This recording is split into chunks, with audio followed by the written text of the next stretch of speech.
Jai Gurudev, tout le monde. C'est un si beau bhajan en fait. Je pense que Just Love, j'en ai déjà parlé, non? Donc la première ligne dit « Récite le nom de Shriman Narayana ». Pourquoi rire? Pourquoi pleurer? Récite juste le nom de Shriman Narayana. Ce qui doit arriver, arrivera. Quoi qu'il advienne sur notre chemin, dans notre destin, celui qui désire des fruits sucrés ne doit pas semer des graines amères. Ô imbécile! Tu accumules les richesses en péchant. Tu n'as pas renoncé à l'orgueil du moi et du mien. Si tu n'as pas purifié ton cœur, à quoi sert-il de laver ton corps? Vous allez puer. Voilà pourquoi vous devez laver votre corps. Mais vous voyez, c'est très significatif parce que les gens nettoient simplement l'extérieur, mais ils ne nettoient pas l'intérieur. Ces péchés qu'ils retiennent en eux-mêmes, je vais développer un peu sur cette partie-là. Ces péchés qu'on accumule, comment les accumule-t-on? Dans ce bhajan lui-même, il est dit par le moi et le à moi. Un péché, ce n'est pas quelque chose qui passe par l'acte, c'est quelque chose qu'on retient à l'intérieur, un certain scénario dans notre tête qui continue d'exister. Hier, je parlais de cela. Et on aime ce scénario dans notre tête parce que on n'aime pas être libéré de ce moi et de ce à moi. On parle dans la spiritualité de se libérer de cela. Mais c'est un poids si lourd en réalité, vous savez. Chaitanya Mahaprabhu, la première soirée, je chantais son premier verset où il dit « Réveille-toi de cette torpeur, réveille-toi de ce sommeil, tu as suffisamment dormi. » Mais vous voyez, pour se réveiller de ce sommeil, quand il y aura un danger, vous pensez que ce sera possible? Ce ne sera pas possible. Si vous êtes dans un tel état dramatique que vous êtes tellement absorbé dans votre propre tragédie, vous réveillez, même dans des temps où les problèmes seront là, vous ne vous réveillerez pas. Parce que vous êtes tellement pris par votre propre tragédie. Donc, pour vous réveiller, vous avez besoin de quelqu'un d'autre, pour vous secouer, pour vous réveiller. Sinon, pourquoi vous réveillerez-vous? Votre maison brûle, vous pensez que, oh, vous êtes sous votre couette, oh, c'est si bien, il fait si bon, si chaud. De temps que vous vous réveillerez, votre maison entière sera écroulée sous les flammes, vous aurez brûlé avec elle. Et c'est ça l'urgence de la transformation, l'urgence de changer, de renoncer à cette négativité en vous. Mais vous ne voulez pas lâcher prise. Même quand la grâce de Dieu vient à vous, vous la rejetez. Vous dites non, je suis heureux moi dans ma petite vie, dans ma vie misérable, elle est très belle, je veux vivre ma vie telle qu'elle est. Et alors, vous rejetez même cette possibilité. Combien de fois avez-vous eu cette grande possibilité, ce grand potentiel en vous? Combien de fois avez-vous rejeté votre propre potentiel en vous accrochant à votre propre négativité, à vos propres faiblesses? Et vous glorifiez vos faiblesses. Non seulement vous les retenez, mais vous les adorez. Vous les glorifiez. Vous les embellissez magnifiquement. Et puis, vous vous accrochez sur vos faiblesses en disant « Non, je ne peux pas le faire. » Tout ce que Guruji dit « Non, je ne peux pas le faire. Ça fait trop pour moi. » Mais notez une chose, il n'est jamais trop tard. Il n'est jamais trop tard.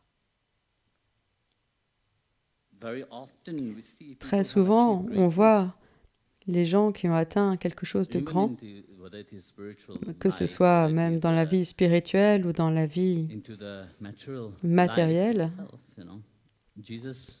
Jésus a attendu 30 ans que sa vie commence pour se mettre à parler, pour faire sa mission.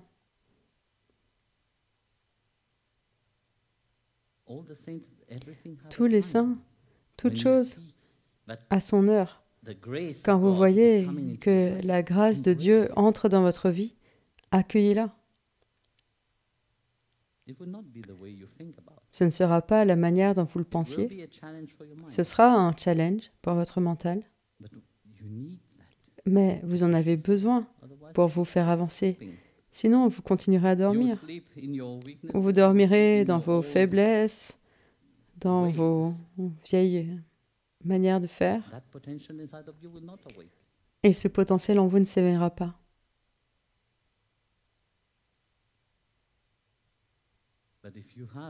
Mais si vous avez cette foi, cette confiance, cette croyance en premier lieu, c'est important de croire en vous-même, de croire que vous pouvez accomplir quelque chose dans votre vie. Pour une fois, vous devez vous regarder pour pouvoir en sortir quelque chose de vous-même. Vous devez vous regarder et vous demander que puis-je apporter, comment puis-je contribuer à ce monde, pas seulement prendre. Ce que Bhagavan voit en vous, ce potentiel, la raison pour laquelle il vous a appelé sur le chemin spirituel, vous pensez que c'était juste un hasard, que comme ça vous vous réveillez en vous disant « Ah, maintenant je veux devenir spirituel. Comme ma vie était un échec, que je n'ai réussi à rien dans ma vie, allez, je vais essayer la spiritualité. » La spiritualité ne fonctionne pas comme ça. Ça ne marche pas de la même manière que le monde fonctionne. C'est une manière complètement différente. Tout ce que vous pensez savoir, la spiritualité vous dira non, ça c'est un challenge, tu n'en sais rien. Quand vous vous aventurez là-dedans, vous voyez comment l'avidité de notre mental, on veut toujours avoir et prendre et posséder et cultiver. Vous savez, mais ce n'est pas ça votre potentiel. En réalité, c'est votre propre faiblesse.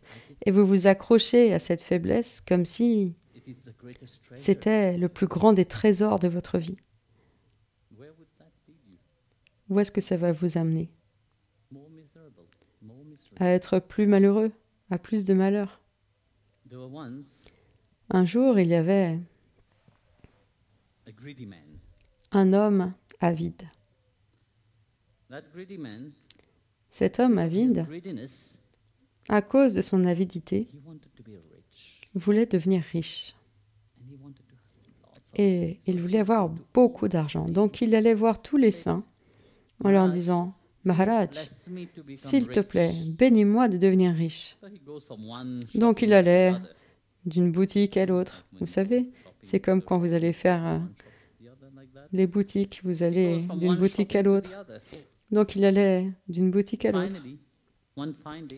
Finalement, un beau jour, un très grand sadhu, un grand mystique, est venu chez lui. Et à nouveau, il a posé la même question. « S'il te plaît, bénis-moi d'être riche. » Alors, quand le sadhu a vu l'avidité en lui, il a dit « Ok, c'est ce que tu veux, tu le recevras. Dieu te donnera ce que tu veux. Tu veux des malheurs, tu veux la tristesse, ce sera ce que tu recevras. Tu veux avoir de l'avidité, voilà ce qui en résultera. Mais les saints sont cléments. Ils vous donneront aussi des avertissements. Donc le saint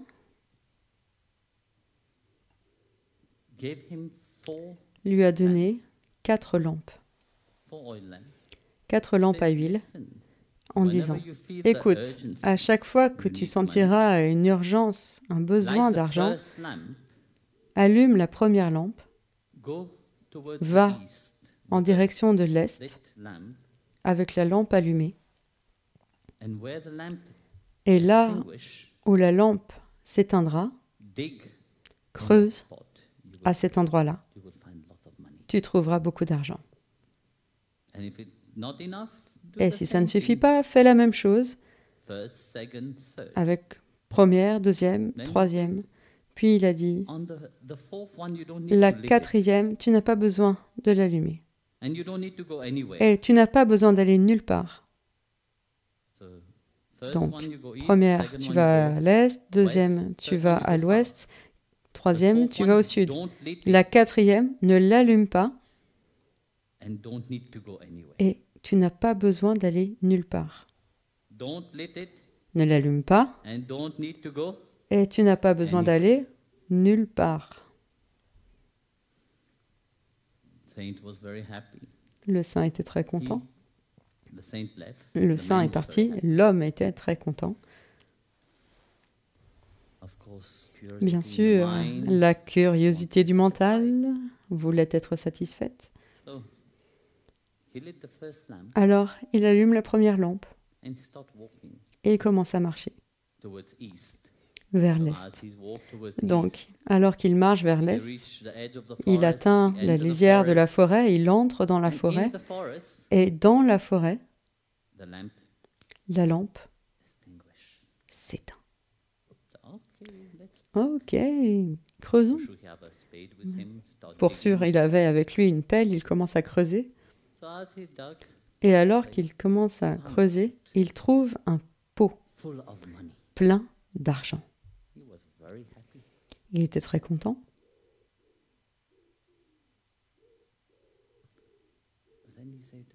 Mais alors il se dit, « Ah, ça a marché. » Donc il ne voulait pas prendre ce pot d'argent, c'était juste un petit pot, qu'est-ce que vous en feriez? Donc il l'enterre à nouveau au même endroit, le couvre, marche par-dessus pour que personne d'autre ne puisse le retrouver.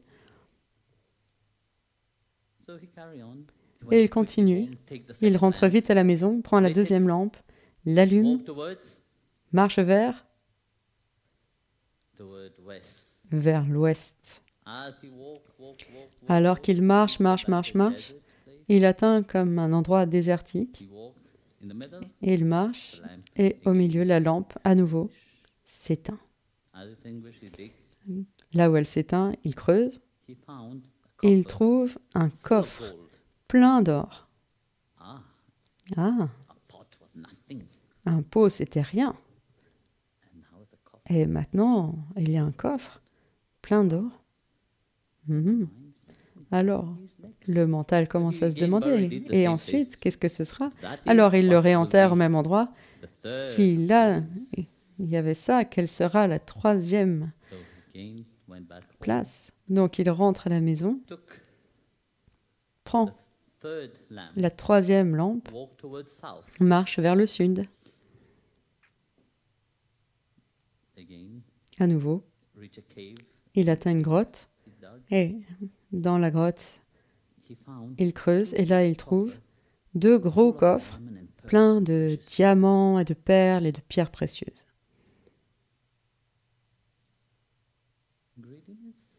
L'avidité n'est jamais satisfaite.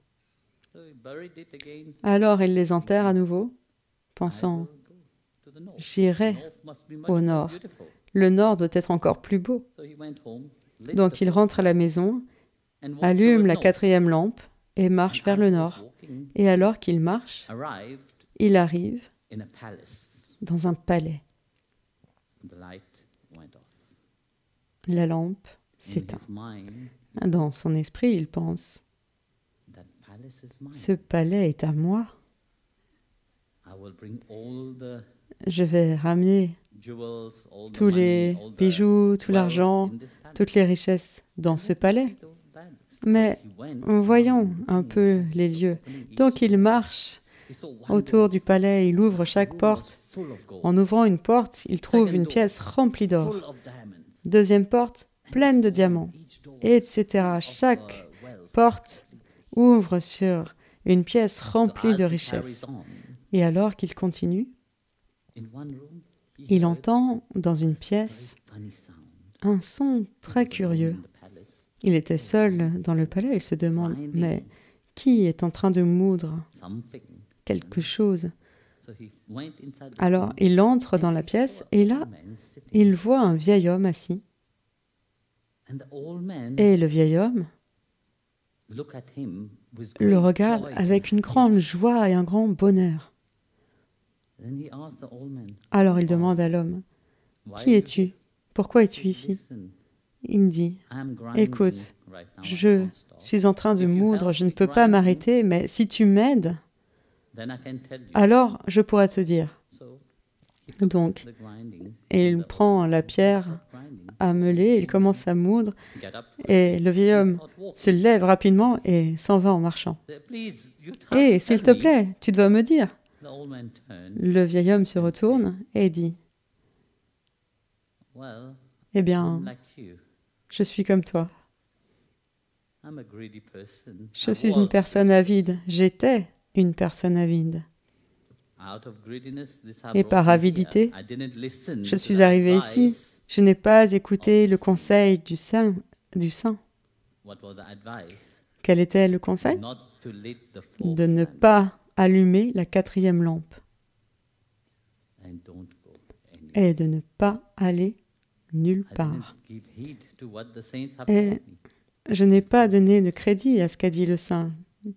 Je n'ai pas suivi son conseil et c'est ainsi que ma jeunesse, je l'ai passée dans ce palais. Ce palais, maintenant, il est à toi. Prends-le.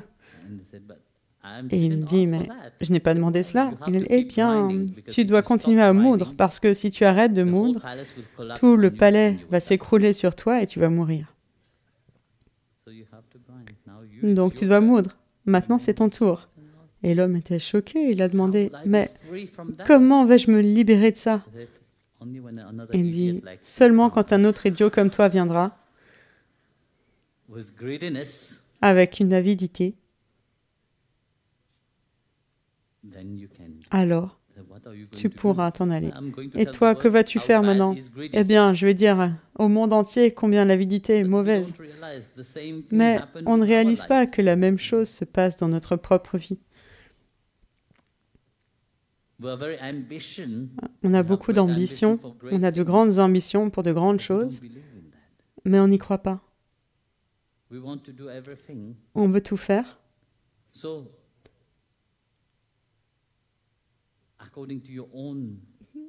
Toujours selon notre propre manière de penser. Et puis, on veut atteindre ce qu'il y a de plus grand avec ça? Non, vous n'y arriverez pas. C'est seulement quand vous changerez la boussole de votre perception que les choses pourront changer dans votre vie. C'est là que la grandeur pourra s'éveiller en vous. Sinon, vous allez juste continuer à faire les mêmes choses, comme tout le monde les fait.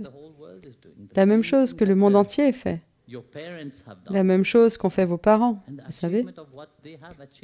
Et accomplir ce qu'ils ont accompli dans leur vie ou ce qu'ont accompli vos grands-parents n'est rien pour déterminer qui vous êtes, ce que vous avez en vous-même. Ça n'a rien à voir avec ça. Très souvent, on tient à ces idées que « Oh, tu sais, mes parents ont fait ça et je dois être comme ci, comme ça, et mes grands-parents... » Non, vous êtes une personne différente. Votre grandeur sera une inspiration pour quelqu'un d'autre plus tard. Ce que vous voulez amener dans ce monde sera inspirant pour les prochaines générations à venir. Et voilà l'héritage que vous laisserez. Mais si votre vie est elle-même un échec, c'est ça que vous donnerez au monde. Qu'atteindrez-vous? Rien du tout. Bhagavan n'a pas vu cet échec en vous. Vous vous regardez dans votre propre faiblesse et votre propre, tragédie. Mais ce que Bhagavan et le Gourou voient en vous est différent. Cela vous prend du temps de le voir, de le réaliser. Mais pour que ça puisse arriver, vous devez abandonner vos anciens schémas. Pour que de nouveaux puissent venir, vous devez laisser tomber les anciens schémas. C'est comme dans un livre, vous voyez, vous voulez lire un livre, si vous avez terminé la lecture d'une page, et puis vous tenez la page au milieu en disant « Non, je ne veux pas tourner la page ». Vous voyez? Comment vous allez savoir ce qu'il y aura derrière à la prochaine page? Vous allez le faire comme ça, mais vous allez vous faire mal à la nuque. Donc c'est éminent que vous devez tourner la page. Et tourner la page signifie un nouveau début, une continuité dans votre vie pour voir ce que vous pouvez accomplir. Mais vous ne voulez pas tourner la page parce que on se sent heureux dans notre propre zone de confort. On a construit notre propre monde, on a construit notre propre réalité confortable et on est assis dans ce palais des illusions, tout comme le palais de cet homme qui moule le grain. Nous, on moule le grain de la même manière et dans cette illusion, on se croit heureux.